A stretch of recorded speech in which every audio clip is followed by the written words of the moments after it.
ازيكم يا جماعه؟ عاملين ايه؟ يا رب تكونوا بخير. النهارده التحدي التاني، محل زيزو للكشري، محل افندينا للكشري. هنقارن بينهم ونشوف انهي الافضل. نقول بسم الله. ده محل زيزو. ده طبعا انا جبت الطبق ب20 جنيه، ده ب20 وافندينا برضو ب20. هنشوف الكمية والطعم واحنا بنشوف السعر مع بعض. ده زيزو، انا حاسس الكمية مش كتيرة بس مش عارف بصراحة. ده طبق زيزو اهو ب20 جنيه، ومع طبعا الصلصة والدقة والشطة والمعلقة بتاعته برضه. طبعا هنشوف محل افندينا.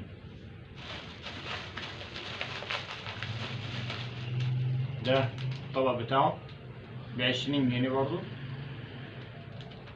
نفتح ونشوف كمية من جوه برضه، الرسمة والهيئة برضه. ده الطبق بتاع افندينا.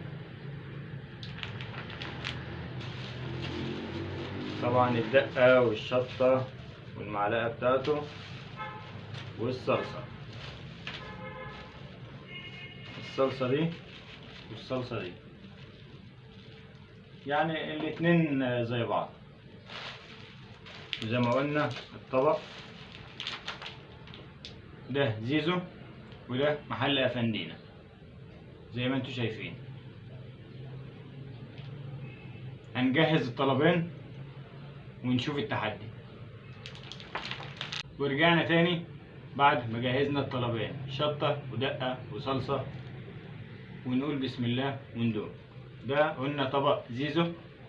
بسم الله الرحمن الرحيم.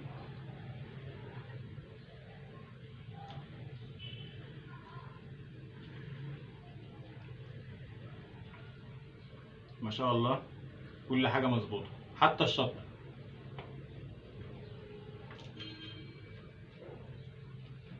ده فعلا كل حاجة مظبوطة والله بجد.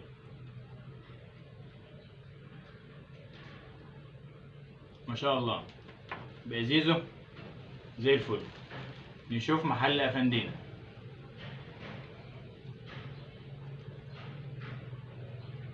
بسم الله.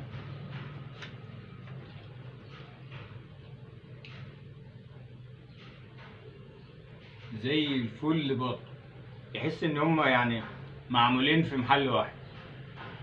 ما شاء الله.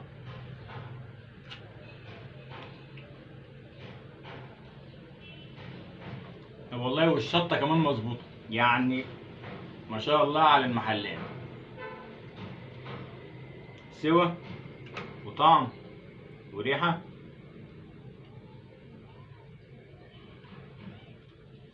ما شاء الله المحلين زي الفل، محل افندينا ومحل زيزو زي الفل. ما شاء الله ربنا يحميهم. ونشوف باقي الفيديوهات ان شاء الله. بس محدش يقول لي ان هو جاي يقدم كشري بس. لا لا، انتظر الجديد وتابعني وانت هتشوف